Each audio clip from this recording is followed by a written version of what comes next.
భోజనాలు పెళ్లికి ముందా పెళ్లి తర్వాతనా? జై శ్రీరామ్. మీరు పెద్దలు అనుకున్న వాళ్ళు వస్తే చెయ్యవలసిన గొప్ప సత్కారం ఏంటో తెలుసా? తప్పకుండా తాంబూలం ఇవ్వాలి. అందుకే మీరు చూడండి, ఇంకేమీ రాయరు. విందు అనే మాట తరువాత వచ్చింది. ఏది రాస్తామంటే చందన తాంబూలాది సత్కారములను గ్రహించి మమ్మ ఆనందింపజేయ ప్రార్థన.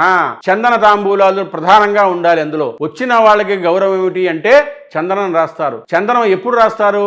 అన్నం పెట్టకుండా చందనం రాయరు. విందు అని రాస్తే తప్ప మన వాళ్ళకి అర్థం కాదు కదా, అందుకే విందు అని రాస్తున్నారు తప్ప చందన తాంబూలాది సత్కారములు గ్రహించి అంటే మీరు పెద్ద మనిషి అని మేము నమ్ముతున్నాం.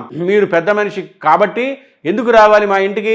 మీరు వచ్చి మా అమ్మాయి మీద మా అల్లుడి మీద అక్షింతలు వేస్తే నేను ఎంతో పొంగిపోతాను. మీ చేతితో వేసిన అక్షతలు మీరు చేసిన ఆశీర్వచనం నా బిడ్డని, నా అల్లుడిని, నా కొడుకుని, నా కోడల్ని కాపాడుతుంది. అందుకని మీరు రావాలి. అందుకని ఆహ్వానం పలుకుతూ మీరు వస్తే ఏమిస్తాం? తాంబూలం ఇస్తాం. నా తాంబూలం గ్రహించండి అంటే నా సత్కారమును గ్రహించి నన్ను కృతజ్ఞుణ్ణి చెయ్యండి, కృతార్థుణ్ణి చెయ్యండి. చందనం తీసుకోండి. చందనం ఎప్పుడు తీసుకుంటారు? భోజనం అయిపోయిన తర్వాత చందన పాత్ర పక్కన పెడతారు. చేతికి చందనం అరదుతారు. అంటే భోజనానికి రండి అని పిలవాలా? పిలవక్కర్లేదు. భోజనానికి రండి అని పిలవరు. విందు అన్న మాట లేదు శుభలేఖలో. ఎందుకు లేదంటే చందన తాంబూలం అన్న మాటలో విందు ఉంది. విందు ఎప్పుడు పెడతారు? పెళ్లికి ముందా అండి, పెళ్లికి వెనక అండి అని అడగకూడదు. పెళ్లి తర్వాతే భోజనం పెడతారు. పెళ్లికి ముందు భోజనం ఎందుకు పెట్టారండి అంటే అలా పెడతారు. ఎందుకు పెడతారు? సత్యనారాయణ వ్రతానికి ముందు అన్నం పెడుతున్నారా, తర్వాత పెడుతున్నారా? వ్రతం తర్వాత అన్నం పెడతారు. ఏదైనా చేస్తే ఎప్పుడు పెడతారు?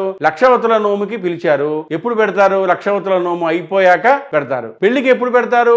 పెళ్లి అయ్యాక అన్నం పెడతారు. అంతేగాని పెళ్లికి ముందే అన్నం పెట్టేస్తే నేను కన్యాదానం చేయలేదు, వాళ్ళిద్దరూ పక్క పక్కన ఎలా కూర్చుంటారు?